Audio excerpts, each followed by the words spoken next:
Have you ever wondered why some members are incredibly successful in their resignation while others fail dismally?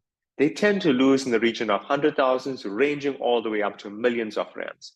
In fact, in some cases, you might even know of colleagues or friends that have returned to the office simply because they ran out of their resignation capital. Now, what causes the difference between the two? And more importantly, if you are in that position right now where you are thinking of retiring or resigning, or maybe your mind is made up that you want to resign, what steps can you take place now in order to ensure that your resignation is going to be a huge success? Now, I'm Devanaika, and I've been helping government employees make this key decision on whether to retire or resign.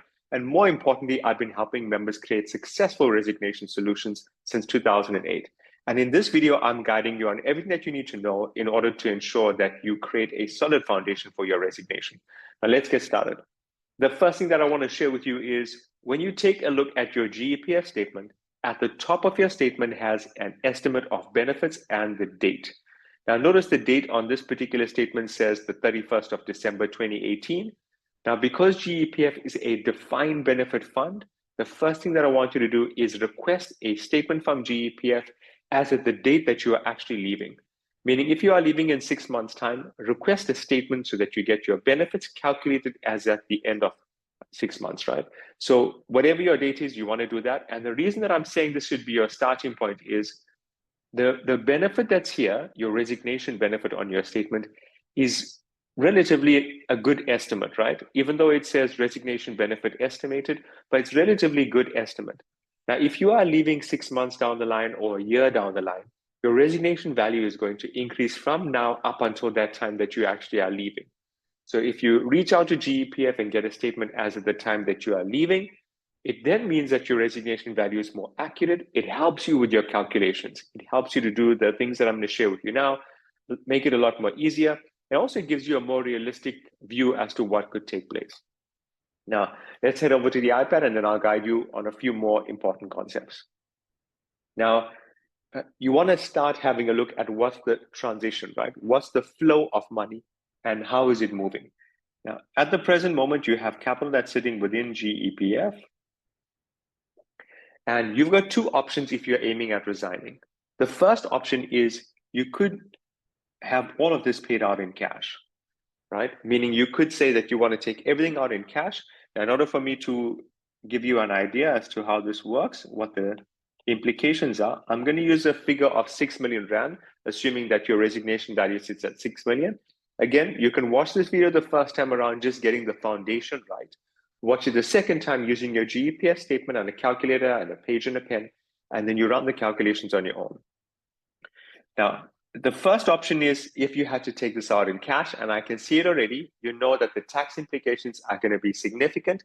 However, let's go and calculate exactly what the tax implications are so that that gives you an idea whether this is a viable route for you or not.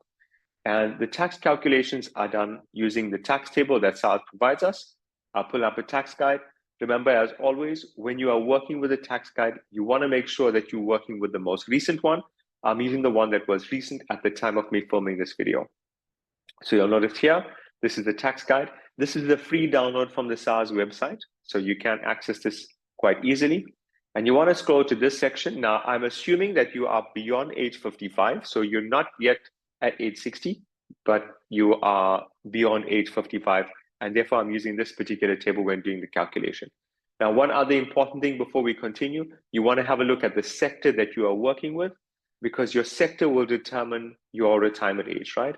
For example, within SAPS, the retirement age is 60, meaning you have to, if you want to resign, you've got to resign before 60. And in other cases, the retirement age is 65, for example, Department of Education. So if you're a teacher, for example, 65 is the retirement age. So if you're resigning, you can resign before 65. So make sure you check your sector to see where you fall within. Now you notice here, according to this table, what SARS is saying is, and you may have already you might have already heard about this, the first 500,000 is tax-free. And this is how the calculation is going to flow, right? We're looking at the 6 million Rand that we've got now. This is again using the assumption. You can see it's more than 500,000. It's more than 700,000. It's more than 1,050,000, meaning you're going to fall within the last leg here. And the last leg of the formula says this: whatever is more than 1,050,000, they are going to tax 36% on that. And in addition to that, they want a further 130,500. Now, again, I'm going to do the calculation for you. You can watch this so that you have an understanding of the flow of it, and then watch it the second time around and do the calculations for yourself. So in my example, I'm assuming a resignation value of 6 million. I first want to minus 1,050,000 because I want to see what's more than 1,050,000. This value is taxed at 36%. So that tax alone works out to 1.7 million. But in addition to this, we've got to add 130,500, which means the total tax here works out to 1,912,500, again, using my example, right? Now, I'm not taking any other implications into account. I'm not taking pre-98. I'm not taking any other fine print that SARS has when it comes to determining the tax. We're just working this extremely basically so that you have an idea, right, as to how this works out. Now let's head over to the iPad again. I want to put in that figure. So 1,912,500. So what this means is, remember, only two options are available for you if you are aiming at resigning.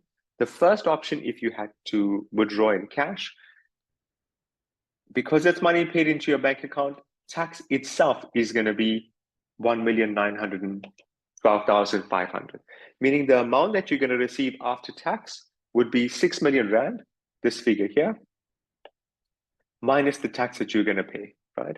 Now, you can notice straight away, that's a significant amount of money to lose in tax.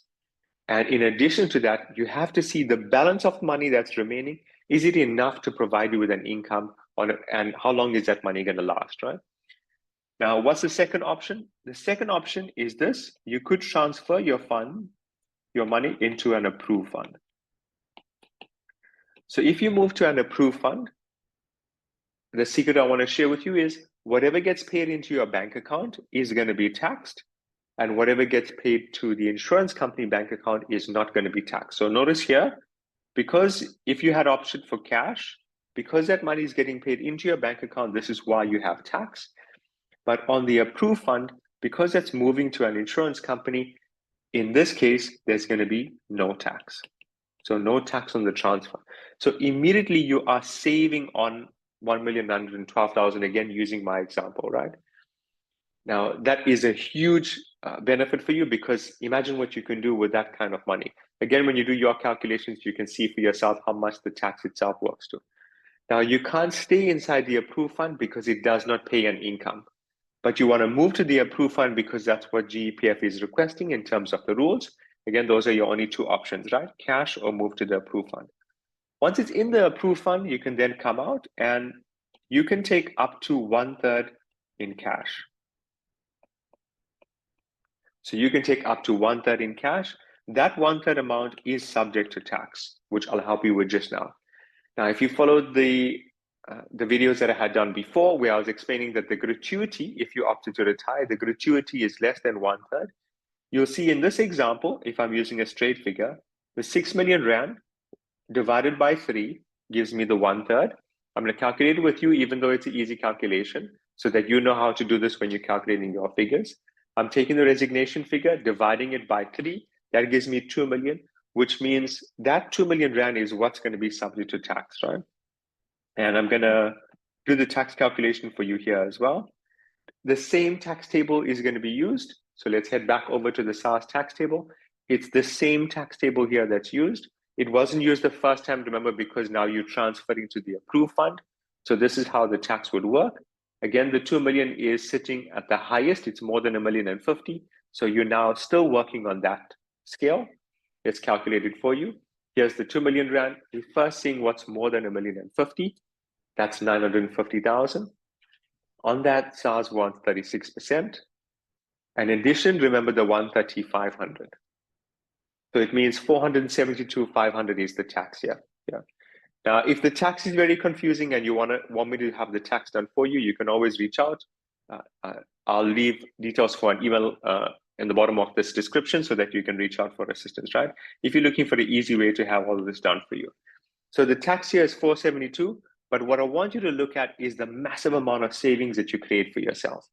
Because the tax, if you took everything out in cash, works out to 1.9 million, but the tax here works out to 472,000. Now here's the beauty. The balance of this money, this is your 2/3 amount.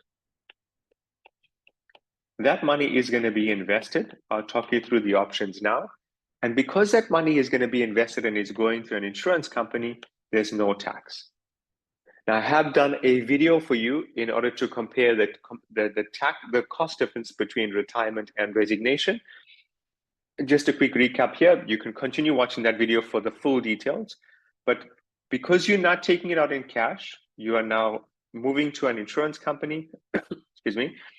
You are moving into an approved fund. That's the first product that you're using with an insurance company, meaning there's going to be an insurance company cost, right? Basically a fee for financial advice.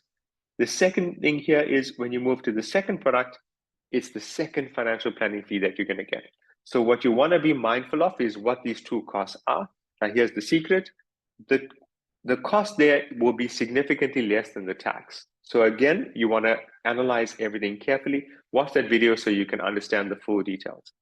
Now, let's recap. On your 2/3 option, that money has to be invested. And the reason for it being invested is it's going to provide you with some type of income. Now, I'll walk you through 5 different income options here. Again, this video is giving you all the foundation that you need in order to make the resignation a success. You can watch at your own pace, but I want to try and help you as much as possible because this is where members lose money, right? It's when they don't have access to that information, they can't make informed choices. So if you want to make resignation a success, you need to understand what your options are, and then you want to see which one works best for you. So this, again, we're working with your 2/3 option here. 5 different ways in which you can earn an income on this one. The first way that you earn an income is you get an income for life, meaning the insurance company is going to pay you an income for as long as you live. Now, if you live to 80, you're earning an income to 80. If you live to 100, you earn an income to 100, right? So they keep paying the income, which is a great plus. What you want to be mindful for is in the event of you passing on, the income stops. And the reason for that is it's just your life that is being protected in that first option. The second option that's available for you is you can take option 1 and then include a spouse. Now, what this means is you receive an income for as long as you live. In the event of you passing on, your spouse is able to receive an income for as long as your spouse lives, right? So both of you are collecting an income. The challenge here, if both of you pass away in a very short space of time, then again, all that capital is lost, or the challenge comes in if you don't have a spouse. Now let's look at the third option that is available. You can take option 1 or 2 and then add a guarantee. Now I'm going to explain this a bit more detail so you understand it. Let's assume you're 60 now. You can buy a guarantee for around 25 years. Now, assume at year X, you pass on, and year Y, your spouse passes on. Notice from Y to 85, there's still a period, there's still a gap. Now, for that period, this is how money can still flow on to your family, right? Meaning, if you have kids and you want them to receive it, this is how the income can still continue to them. The challenge again is if you and your partner outlive 85, there's no legacy, right? You can't pass anything on. The next thing that you can consider is option 4. And within option 4, it's basically where you take option 1, which is the income for life, and then you have a lump sum. Now I'm going to explain this one very carefully, again, using the figures here, right? Notice here, you started off with 6 million. If you took 1/3 out, it's 2 million Rand, meaning the 2/3 amount would be 4 million, right? So we're starting here. This is 4 million Rand. Now, on that 4 million Rand, basically the insurance company is saying they will provide you with an income for life because it's the same as option 1. But this time, they're going to be providing you with a lump sum. Now, how this works, I'm going to explain it carefully, so make sure you pay attention. The insurance company behind the scenes is actually going to be taking out a life cover for you. And the life cover, the value of that life cover is going to be 4 million. Now, you can adjust this. I'm just, again, explaining it to you holistically. So they would take a life cover for you for 4 million Rand. And before you receive your income, you're going to end up paying the premium on the policy, right? Meaning they're charging you for that 4 million Rand life cover. Now, what you want to analyze very carefully here is the affordability of that 4 million Rand cover. You also want to make sure that is this income increasing or is it a fixed income? In some instances, it's a fixed income, meaning the income is static. So how do you ensure that you you cover up with the rising cost of income inflation, right? As well as increasing costs in electricity and food and all of that. So you want to watch this option very carefully. The next option that I want you to consider is option 5. And notice now with all of the options that I shared with you here, as well as what would happen in the event of you if you had opted to retire, all that capital goes back to the insurance company. And if you think about it, GEPF and the insurance companies, when they receive that capital, they would invest, right? It's just they are investing and providing you with that income. And the 5th option is where you are saying, look, you will do what they want to do, right? So instead of them investing, you get to invest this capital. Now, when you are investing this capital, basically it would run something like this. Here's a pool of money here. This is your 2/3. And I'll list this out at 4 million. So on that 4 million rand, you are now able to receive an income. Now that income ranges in a scale. It ranges in a scale from 2.5% all the way up to 17.5% of that capital. Right? Now I'll do the calculation for you so that you can understand it, because I want you to see what the rand value works with, right? And then you can calculate it the other way around. So if I look at the 4 million rand, I'll bring up a calculator so that you can calculate with me. So here's 4 million rand. If we work out 2.5% of this, 2.5% is 100,000, but I'm dividing it by 12 so that I can calculate for you what the monthly amount is. So meaning the minimum income you can take is 8,300 rand. Now I want to work on 4 million rand, and I'm working the maximum income for you, 17.5%. I'm dividing by 12. So the maximum income you can take is 58,300. So let's go back there to see you're doing really good. So continue following along on the video. Okay, so it means that on this option, you can't take anything less than 8,333, and you can't take anything more than 58,333. Meaning, could you take 30,000? Yes, because it's inside of the scale. Could you take 40,000? Yes, because it's inside the scale. Chances are you could even take the same income that you would have got if you opted to retire, right? Because the scale is incremental. It can be any rand amount from here, right? It could be 8,334 rand, 8,335 rand. You adjust this any rand amount up to 58,333. Now, you agree you're not able to take 8,000 because that's the minimum is 83, and you agree you can't take 60,000 because the maximum is 58. Right? You can adjust this. Now, the beauty about this, what makes this very powerful, is you get to change this every year. Meaning you can adjust this income every single year. Right? And that's incredibly powerful, because on the options that I shared with you here, once that is set up in the beginning, you can't really adjust it every single year, right? It's set up in the beginning and it's predetermined. Whereas with this one, you can change the income on a yearly basis. Now, what are the risks with this when it's not structured properly? You see, the money has to be invested somewhere, and that place will provide you with a return. If it's not structured properly, you could have a case where the markets are not performing well, the money is invested in the wrong place, and suddenly you're losing capital, right? This is where members lose, right? They weren't given good advice on how to create what I call an investment strategy. The second thing that could go wrong is you might not be given the right advice in terms of the income to take out. Now, if you're taking out too much of an income, again, you put your capital under pressure. That's where this capital could run out very quickly. If you take too little income, then you're stuck with a low income over a 12-month period, and you might find yourself not being able to cover your expenses monthly. So you want to get to a position where you find the right balance, and how do you do that, right? So notice these are the 5 different income options that are available for you. If you are opting to resign, again, I'm working on your 2/3 component here. Right? So quick recap, you have funds sitting within GEPF. If you're aiming at resigning, 2 options are available for you. 1, you could opt to cash out, meaning you're taking everything out in cash. You just want to be mindful of tax. 2, you could transfer all of it through to an approved fund. If you transfer it to the approved fund, you're saving on the tax. You're going to have a cost, which I said I shared with you in a previous earlier YouTube video, where I go through the costs in detail. And once it's in the approved fund, you cannot stay there because the approved fund does not pay you an income. You can take up to 1/3 of this in cash. That money is subject to tax, but it's going to be a lot less than the tax that's here because it's a lower value. The remaining portion would be invested, the 2/3. Please make sure that you go through 5 options that are available, because this is another problem members have. When those 5 options are not analyzed carefully, once you make the decision, it's cast in stone. You can't go back to adjust that, right?